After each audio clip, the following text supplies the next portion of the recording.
Hello guys, welcome to my channel. Guys, आज एक ऐसे टॉपिक पे बात करना चाहूँगा जहाँ पर करना बहुत ज़रूरी है। बहुत ज़्यादा इम्पोर्टेंट है इस टॉपिक पे बात करना।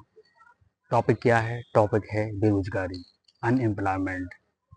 रीज़न क्या है इसका? जी आपको समझना बहुत ज़रूरी है कि आजकल जो हमारे युवा हैं, यंग जनरेशन है, कहीं न कहीं वो एक तपस्या जैसी कर रही है। आपने देखा हो लाइब्रेरी कितनी भरी पड़ी हुई है, लबालब लाइब्रेरी भरी हुई जा रही है। इसके बावजूद भी उनको कहीं न कहीं सफलता नहीं मिल पा रही, तो इसका रीज़न क्या है? जी आपको समझना बहुत ज़्यादा इम्पोर्टेंट है, बहुत ज़्यादा इम्पोर्टेंट है। देखो, हर माँ-बाप का सपना होता है कि उसके बच्चे कहीं न कहीं एक बड़ी जॉब में जाएँ, एक गवर्नमेंट जॉब प्राप्त करें, और कहीं न कहीं पेरेंट्स का नाम रोशन करें और खुद का नाम रोशन करें। बट इसके बावजूद भी उनको सफलता नहीं मिल पा रही है, तो इसका मेन रीज़न क्या है? जी आपको समझना बहुत ज़्यादा इम्पोर्टेंट है गाइज़। और इसका मेन रीज़न है, वो क्या है कि आपका एक एम डिसाइड ना होना।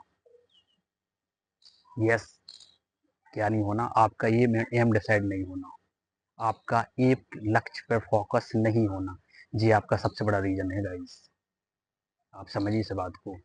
आजकल देखते हैं, आप किसी भी युवा से क्वेश्चन करें, किसी फ्रेंड से क्वेश्चन करें, तो बोलेंगे, अपन क्वेश्चन करें किसकी तैयारी कर रहे हैं, तो वो बोलेंगे कुछ गवर्नमेंट की तैयारी कर रहे हैं, गवर्नमेंट जॉब की तैयारी कर रहे हैं। बट उनका कोई एक एम डिसाइड नहीं है। सबसे बड़ा रीज़न है एक, जी सेकंड रीज़न एक और है, मैं वो आपको बताना चाहूँगा, उसमें पोखर डालना चाहूँगा। बट इसका सबसे बड़ा मेन रीज़न तो यही है कि आप प्लीज़ एक एम डिसाइड करें कि मुझे इस लाइन में जाना है। जी बहुत ज़्यादा इम्पोर्टेंट है गाइस। मैं जो आपको सारी चीज़ें बता रहा हूँ, ये कहीं कॉपी पेस्ट करके नहीं बता रहा हूँ, जो विथ मेरे वो प्रैक्टिकल है मेरी लाइफ का। मैं यहाँ भटका, वहाँ भटका, जब मैंने एक चीज़ पर फोकस किया तो मुझे कहीं न कहीं रिजल्ट मिला। फिर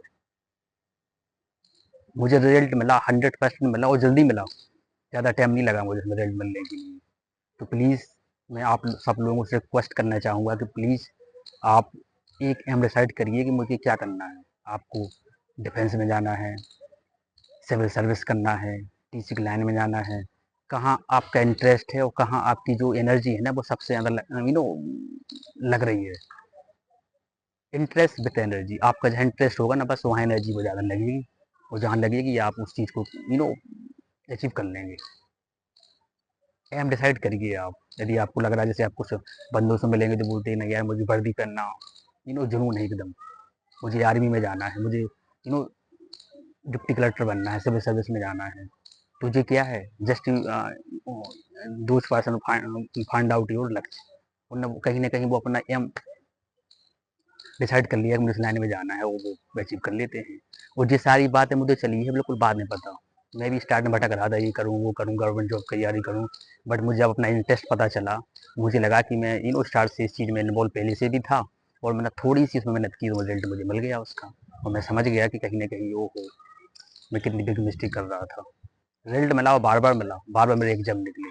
प्लीज़ मैं आप लोगों से बोलना चाहूँगा कि यदि आप डिफेंस में जाना चाह रहे हो, डिफेंस की ही तैयारी करिए, फिर आप आगे चल के कोई बड़ा लक्ष्य परस्यू कर सकते हैं। बट कहीं ना कहीं देखो, सबका एक सपना होता है ना, सब पेरेंट्स पेरेंट्स का भी, आप सबका ही रहता है कि मुझे कहीं ना कहीं एक जॉब मिल जाए और मैं कहीं ना कहीं सेटल हो जाऊँ। आप वो अचीव करिए। और सेकंड बात क्या है? सेकंड है कि आजकल की जो यंग जनरेशन है ना, वो पता नहीं कहाँ कहाँ भटक रही है, आपको पता है। मतलब भटकने का सबसे बड़ा रीज़न है कि आजकल की यंग जनरेशन है, वो यू नो आपने कभी ओजस सर की वीडियो देखी है? ओजस सर एक बात, मतलब हर लेक्चर में वो एक बात कॉमन उसको रिपीट करेंगे। क्या करेंगे वो बोलेंगे आप कभी डबल फ्रंट पे नहीं खेल सकते हो। ये बात बिल्कुल बात सही है। आप कभी भी डबल फ्रंट पे नहीं खेल सकते हो गाइस, ये आपको समझना पड़ेगा। डबल फ्रंट क्या है? आप दूसरी लाइफ में इन्वॉल्व नहीं हो सकते यदि आपको इस बड़ी कॉम्पिटिशन वाले दौर में जल्दी सफलता चाहना है, तो जल्दी सफलता चाहिए, जल्दी आपको नौकरी चाहिए, तो कहीं ना कहीं आपको दूसरी लतों में इन्वॉल्व नहीं होना है। प्लीज़, मुझे कितने टाइम के लिए? सिर्फ और सिर्फ ओनली 1 ईयर के लिए, 1 साल तक या 6 महीने तक आप बिल्कुल तपस्वी भेज में रहिए, तपस्वी भेष में रहिए बिल्कुल। आप सब कुछ त्याग दीजिए। 100% मैं लिख के दे रहा हूँ, आपको रिजल्ट मिलेगा विद इन 6 महीना में। आपको देखने लगेगा कि आपकी होल लाइफ चेंज हो गई।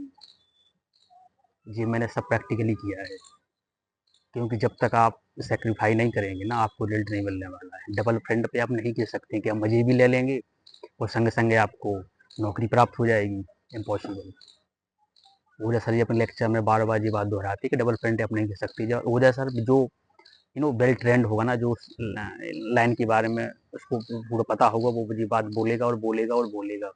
मैं भी रिकमेंड कर रहा हूँ, प्लीज़ आप सब कुछ त्याग दीजिए, सब कुछ छोड़ दीजिए। यदि आपको गवर्नमेंट जॉब करना है तो कहीं न कहीं यदि आपको अपने पेरेंट्स का नाम रोशन करना है, खुद का नाम रोशन करना हो, एक वेल सेटल लाइफ जीना है तो ये सारी चीज़ें आपको पाने के लिए कुछ न कुछ सैक्रिफाई करना पड़ेगा।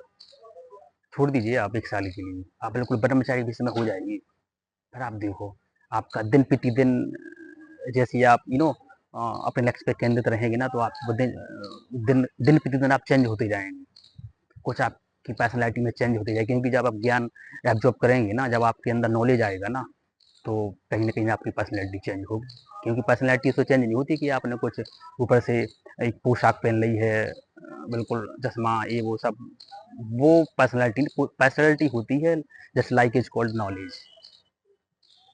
जब आप स्टेज पे जाके एक वो उस भाषा में बात करेंगे ना, आप किसी पर्सन से उस भाषा में, उस लैंग्वेज में वो शब्द निकाल लेंगे ना, पता चल जाएगा कि ये बच्चा कहीं न कहीं कितनी गजब यूनिवर्सिटी से पढ़ के आया है, कितने अच्छे माहौल में रहा है और कहीं न कहीं ये एक बहुत अच्छी जॉब भी कर रहा होगा, ये माइंड से निकलेगा।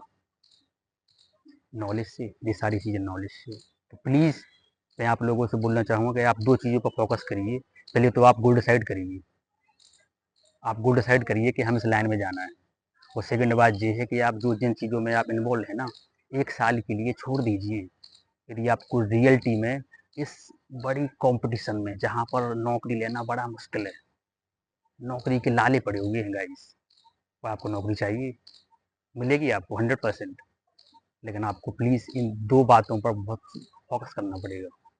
मैं विथ प्रैक्टिकल इसलिए बोल रहा हूँ, बार-बार ये बात रिपीट कर रहा हूँ, क्योंकि यू नो बहुत भटक रहा था मैं पहले, ये करूँ, वो करूँ, ऐसा करूँ, वैसा करूँ, बट जब रियलिटी पता चली, वो ब्रेन टेस्ट जहाँ था, मैं वहाँ गया और मेरे को रिजल्ट मिल गया। अब मैं आफ्टर जॉब के बाद कुछ बड़ी चीज़ करना चाहूँगा तो कर सकता हूँ, बिकॉज़ अब मुझे कोई रिस्क नहीं है, यू नो रिस्क नहीं है। वो हम मिडिल सब फैमिली वालों की रिस्क ज़्यादा रिस्क ले नहीं सकते हैं। तो बस प्लीज़ मैं आपको ये सब बातें बताना चाह रहा था। आप सब लोग कमेंट बॉक्स में ज़रूर शेयर करें कि आप किस एग्ज़ाम की तैयारी कर रहे हैं या कब से तैयारी कर रहे हैं, और आपका एम क्या है? प्लीज़ शेयर करें।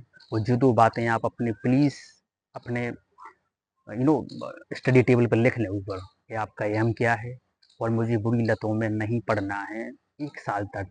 जब आपने कभी देखा हो 21 साल में, सॉरी 21 दिन में हैबिट चेंज हो जाती है, आदत बदल जाती है। 1 साल में आपकी लाइफ ही बदल जाएगी गाइस। आप समझिए पहली बात को। तो प्लीज़ इन 2 बातों को बिल्कुल आप सीरियस लीजिए। आपको रिज़ल्ट मिलेगा, मिलेगा, मिलेगा। आप 21 दिन के 10 दिन में अपने आप को एक सेफ ज़ोन में महसूस करेंगे कि यार जब नॉलेज बढ़ता है ना, वो economics, polity, geography, math, reasoning, English जब अब वो माइंड में जाती है ना, तो कहीं कहीं देखो कॉन्फिडेंस कब आता है, जब आपके पास नॉलेज होगा, तब आप कॉन्फिडेंस से बात कर पाएंगे ना किसी टॉपिक पर, किसी से वो एक पर्सनालिटी, जब आपके माइंड का प्रोग्रेस होगा, वो तब आपकी पर्सनालिटी पूरी चेंज होगी। ब्रेन में जितनी सारी चीज़ें वो इम्पोर्टेंट चीज़ें भरेगी ना, अनाम शनाम चीज़ें नहीं, तो कहीं ना कहीं आपके मुंह से वही शब्द निकलेंगे जो वहाँ आपको छोड़ना है, बोलना है, और सामने वाले को चाहिए। तो प्लीज़ आप इन चीज़ों पर फोकस करें। कमेंट बॉक्स में ज़रूर अपनी अपनी बात and the important things mention करें। जय हिंद, जय भारत, जय श्री राम।